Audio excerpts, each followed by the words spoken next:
some reactions to the Tel transfer and the Callum Wendo links as well. So if we go to X, first up are these quotes from Hugo Lloris. We all saw, I don't know if we all saw it, but Hugo Lloris played last night in the Club World Cup against Chelsea. Looking at the crowd, I don't know how many people saw it, to be honest. I turned it on for 5 minutes and I was like, nah, this is boring. And I turned it off. That was the only 5 minutes I've seen of the Club World Cup so far. Not missing much. So, yeah, I mean, it's not a competition that's really grabbed my attention as of yet. But he has been speaking about Spurs on a few different topics. And first of all, he's speaking on Thomas Frank. And he says he's a well-respected coach. He did an amazing job with Brentford. Now, like every coach, when you arrive in a new club, there is a new environment which you have to embrace. But if the club decided to appoint him, it's probably because they decide it is the best for the future.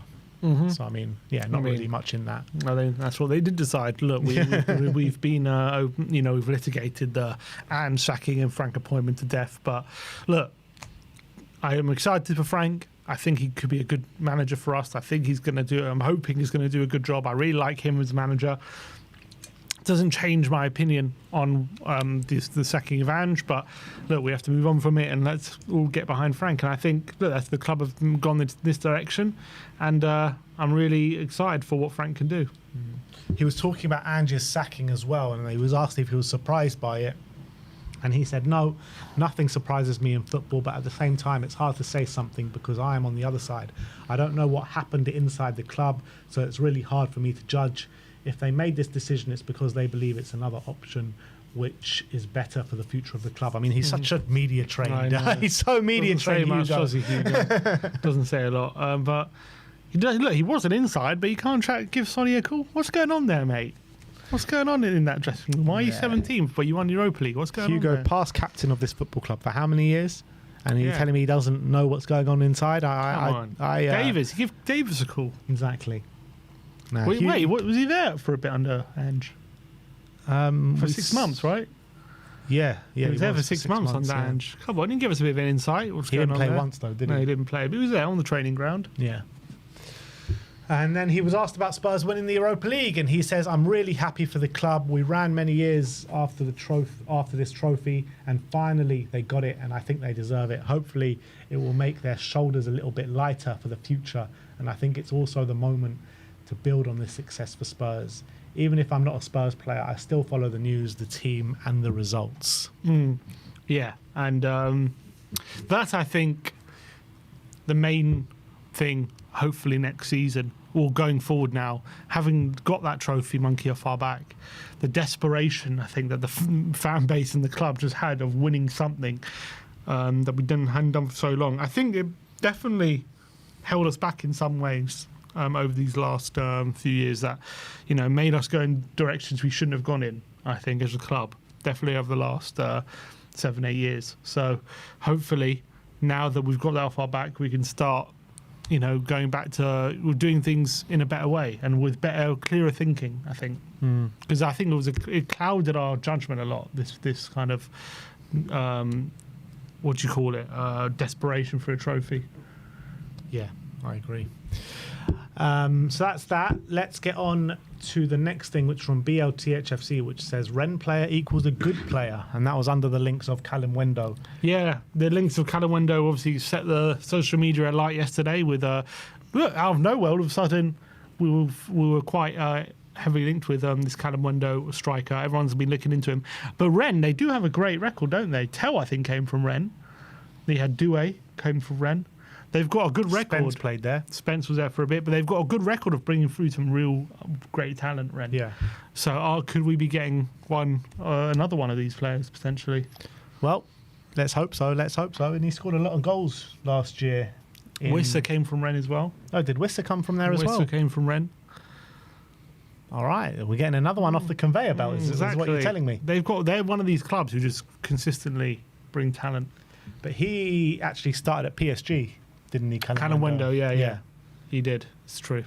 So he didn't come through the ranks there, but they signed him off the back of good form at Lens, because Lens loaned him off PSG, and then Rennes loaned him off PSG and then bought him off the back of it. Yeah, They've got a good talent scout, though, Rennes. They seem to find good talent a lot. And also, Rennes didn't have a particularly great season last season, and he still was able to score lots of goals and do really well. Jeremy Doku as well. Doku, yeah. It's another one. Someone says Rafinha. I'm not sure which Rafinha. Rafinha. Was he at Rennes? Usman Dembele. Camavinga. Yeah, Camavinga. Rafinha. Wow. Petr Cech apparently played there. Yes. Chelsea Sylvain Wiltord, Johan Goukouf. So a lot of unbelievable. Look at that talent. Yeah, Rafinha that plays for Barcelona now. Played for Rennes. What talent they seem to get there. Mbaye Niang, Abdoulaye Doucouré. Edouard Mendy from Chelsea. Maybe Sarr. Yeah. A lot of players. Yeah, they Rennes have a really good eye for... they're like the Brighton of the French League. All right, I'm sold. Bring him in, mate. Callum Wendo, come on. They're like the Brighton of the French League, basically.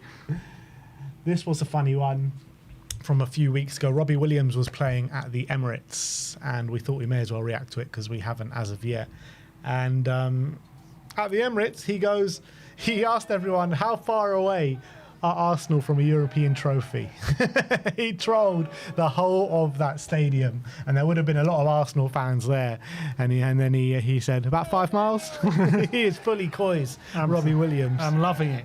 I'm loving it. Ever since he said that he always wanted one of his songs to be used as a terrorist song, and then we obviously did the bit I'm loving Big Andrew Said, and he was absolutely loving that, and he did the video singing it, and then Spurs sent him a shirt, and he opened it and he was like, oh my god, I'm so fully COYS.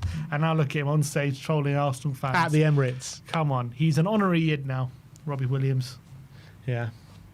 Next up is from MW, and he says, good player. And this is a comparison between Wissa and Callum Wendo, and they do profile very similar. Yeah, I think that's a bit of reason why we're looking at him. I think maybe he's an alternative to Wissa, because he's also a player apparently who started a bit earlier in his career. I know he's still young, he's like 23, but he was a bit wider, and now he plays predominantly as a striker, which Wissa does as well. And he's got a variety of finishes, and and obviously Wissa's a lot older than him, but I think his hold-up plays a bit better, and he's very two-footed as well, can finish on his right or left foot. He's a very interesting prospect, Callum Wendo. Very interesting prospect, and hasn't been mentioned too much, but he's obviously got 17 goals last season in Ligue 1 at 23 for a side who finished 13th. 10 the year before as well. 10 the year before, and for Lens as well, he had pretty decent goal contributions for Lens. So he has a young player, and obviously came through the PSG academy as well. So maybe this is one where, one of these players again, which we're looking at, that could be undervalued. And maybe we can if we get him for like a cheapish fee compared to some of the other strikers we're linked to, maybe we could surprise a lot of people. It's also good as well, like how different he profiles to like a Dom Solanke, and gives us a lot of variation in that number 9 role. And I think they could play well together as well in terms of what they both offer to the team. I agree. Next up, and this is what pretty much the whole Spurs fan base were doing yesterday. We were channeling our inner Danny Rose on Google, saying, because Loic Tanzi just broke this news saying Spurs are intensifying talks, whatever he said. And literally, I think every single Spurs fan took to Google yesterday. It was like, who the hell is Callum Wendo? And now everyone's like, if we don't get Callum Wendo, that's it. Tear the whole thing apart. The Callum Wendo comps were on a few hundred views before yesterday, and now they're on hundreds of thousands. Those comps are doing well. Literally. 100%. I watched a few of those comps already, and I watched one with every single whose goals in Ligue 1, all 50 of them. Good finishes. Good finishes in there. Suddenly he's like the guy, we have to get this guy. Just heard of him, and now if we don't sign him, it's a disgrace. Yeah. It does have a bit of a Gift Orban vibes. Very Orban vibes. It's an absolute disgrace if we don't get him over the line. We're going to hear tomorrow, Spurs, they're asking too much, and we're going to, leave him, we're going to be disgraced. How can you not bring him in? And it's going to be a player like we mentioned 5 years from now. Oh, that Callum Wendo, we should have got that Callum Wendo 5 years ago. Or it could be a Gift Orban. Could be. Or we're going to sign him. It's going to be another Ng and a Voodoo and one of these for Werner. Yeah, definitely. Marcelo says that last time I made fun of us being linked to an unknown player, it was Kavicha. So let's hope this brother is good. We don't want to miss out on another Kavicha, that's for sure. Literally, the Georgian Messi. Oh, God. And we all laughed when we said the Georgian Messi. I hear there's Georgian No, we looked at it, Messi. this is so classic Tottenham. It was signing these nobodies. This guy from, I think he was playing it. Who was he? Ruben Kazan at the time. And we were like, this guy, what is this guy all about? And then, it was. he turned out to be the Kavitra Kvaratskhelia that we all know now, who's an unbelievable player. So maybe we need to go by the Marcelo school of thinking. Enzo1882 says 95% of this fan base don't know a single player outside of the Premier League and Champions League. Wait, can you scroll? Yeah, you go. Yes. I think a lot of this fan base just only watch Tottenham, not even Premier League, just Tottenham. Like a lot of the fans who we see regularly on match days, no problem with it, but it's just that's how it is. A lot of fans who I see regularly on match days only really watch Tottenham. They don't even watch Premier League games. Yeah, they just focus on Tottenham. Yeah, which is fine. Always going to be Tottenham first, and I think I'm saying just Tottenham, not Tottenham first. Yeah, I know. A lot of them are Tottenham fans, not football fans. Yeah, it's true. But look, no issues with that. It's just is what it is. Sussex Tottenham says he absolutely bang on the money 9 years ago and got torn a new one for saying it. Fast forward and we're still Googling, aren't we? Nothing will change because it never has. That's the alternative view. Yeah, and that's on the Danny Rose meme. Yeah. Look, I don't like the criticism that... I understand it. I understand what you're trying to say, Danny Rose, and he was actually right. Like at the time where we were, second, and we had a real opportunity. If we signed some big players with a big name to up the quality, we could have really pushed first and second place. But I also don't like the criticism like, I hate signing players we have to Google, because it's almost like writing off a player before he's even kicked the ball just because you're not familiar with him. And like, I don't think that's also like right. I don't think that's also fair on the player that you're signing. And I know that a lot of them haven't worked out. Well, a few of them anyway haven't worked out. There's also ones that have. Not many people knew much about Luka Modric before we signed him. Yeah. And he turned out to be like Bergvall. Who the hell knew Bergvall was before we hijacked that move to Barca? Yeah. So it goes both ways. Yeah, the problem is that back then when we were trying to kick on and we were signing the likes of Inji and Nkudu and everyone that we were signing, I mean, Lucas Moura was kind of like an established player at the time. I think most people knew who he was. But I felt like, we needed a certain profile of player to kick us on. And we never got it. And that's what he's always been alluding to. And the players that we've had to Google, the majority of them, a few of them turn out well, but the majority of them don't. Yeah, but is that due to the fact we're signing players you got to Google, or is it because of poor scouting? You know what I mean? Look at Brighton; they signed a bunch of players we have no idea who they are. They all turn out to be great. Yeah, it's scouting. Yeah, of course it is. You know what I mean? So it's not the fact that we don't know much about these players; more the fact that the guys who scouting just weren't very good. Yeah, I guess. But you can only go on what you've been given at Tottenham, and we go on how our club operates. And 8 times out of 10, when we sign these players that we have to Google, they don't turn out well. So we can only, if it's Tottenham the one making it, we're not a Brighton fan. We can't judge on Brighton signings. We can only judge on Tottenham signings. Mm-hmm. But also players who are very well known have not turned out great as well. Yeah, that's also true. So what's the? Just never sign anyone. We have to sign a player that we kind of know. Yeah, they turn out good, like Ericsson. Like I don't know, players we kind of know. No, but now you go down like the data-driven model, which is so new at Tottenham Hotspur, which is crazy. And if it's under like Thomas Frank and Johan Lang, who's worked together and they're all singing off the same hymn sheet, and we sign a player like a Callum Wendo, like nobody knows, or any other player that we don't know, I trust it more than maybe what it was maybe under Pochettino. Yeah. So let's hope that if we do go down this route of signing, and we might well do with Frank at the helm, but if we go down this route of signing players that maybe the fans aren't familiar with immediately, let's not jump on their backs just because we don't know them right away. Yeah, but it's also fun just to always bring up that Danny Rose meme. Of course. Yeah. The next one is Johnny Be Good. This is about Mathys Tel now. Okay, and he said potential-wise he's great. If we all the players we had played at their perceived potential, we'd have one of the best teams in Europe. We need players who don't just promise potential but actually realise it. So I'm in the he's good, but could be great camp. But when he and if so why? When if so why? Yeah, and I think there's a lot of different reactions to the Mathys Tel deal.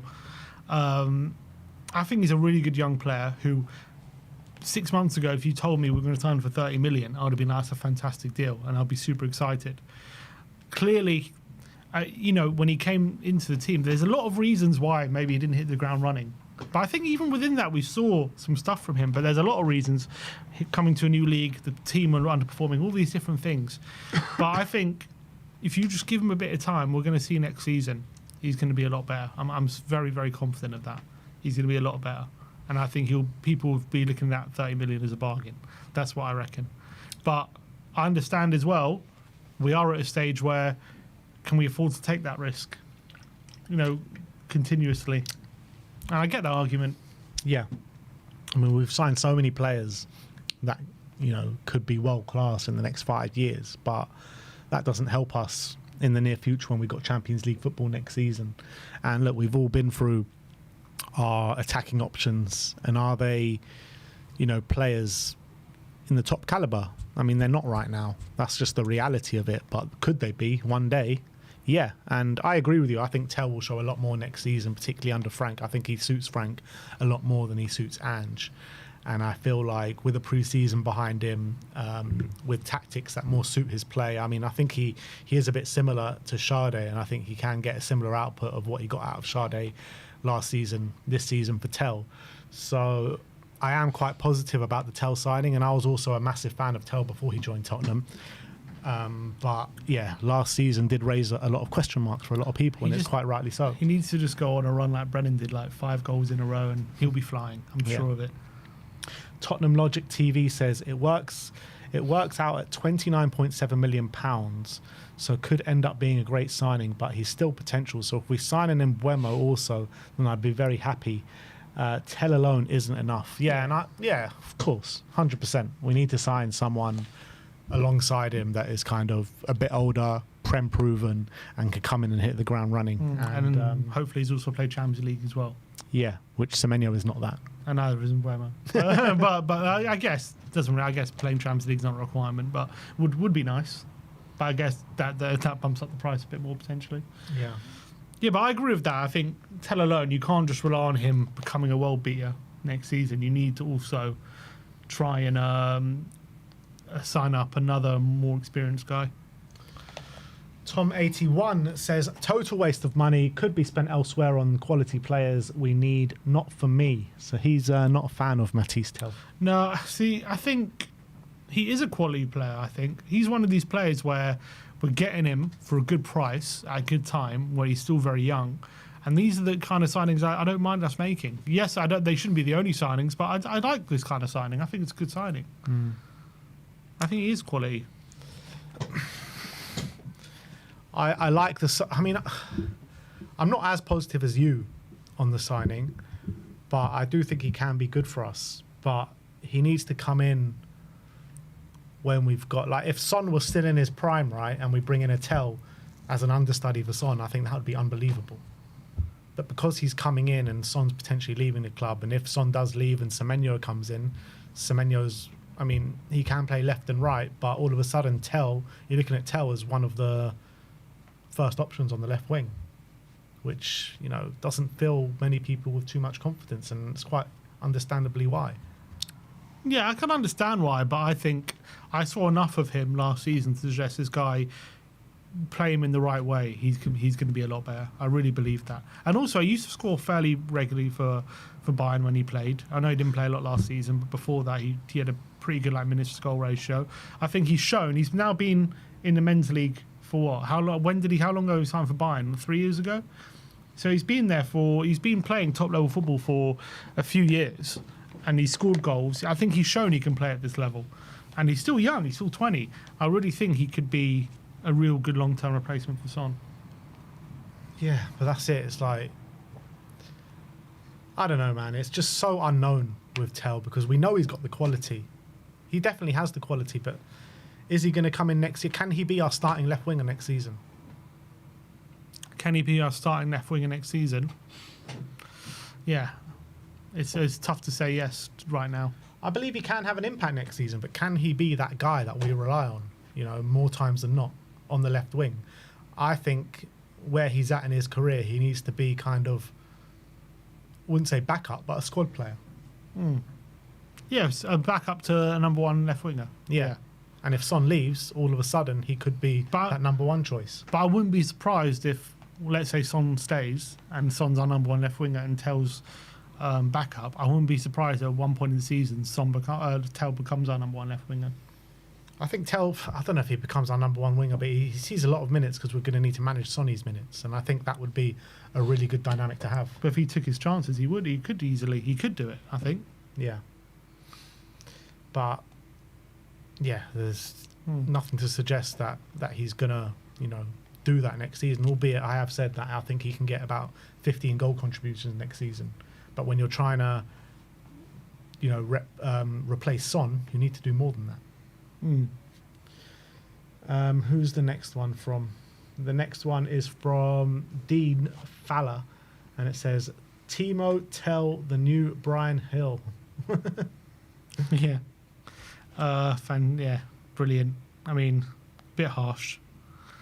But yeah. And then the poll. Gone. I mean, Werner in his first season for us wasn't exactly, he wasn't terrible. Mm-hmm. A lot of people at the end of that saying, you know what, Timo as a loan deal did all right. Yeah. And came back the second time and we were just like, oh my God, why did we do terrible. This? Yeah, I know, he was so bad. But that's Werner, it's a different kettle of fish, isn't it? The poll that we put out said, are you happy with the Tel deal? 74.9% out of 2,943 votes said yes. Yeah, look. So a lot of people saying maybe it's not a lot of people saying it's not a popular decision, but according to the poll, most people are quite actually happy with the deal. Yeah, on Twitter anyway. On Twitter. Which is mad because most people on the comments I've seen have all been negative, but then the poll is saying yes, so maybe positive. A lot of silence to people that don't comment too much. Exactly. And yeah, I think that's it. That's it from Reacts. So let us know your thoughts on those specific situations in the comments section.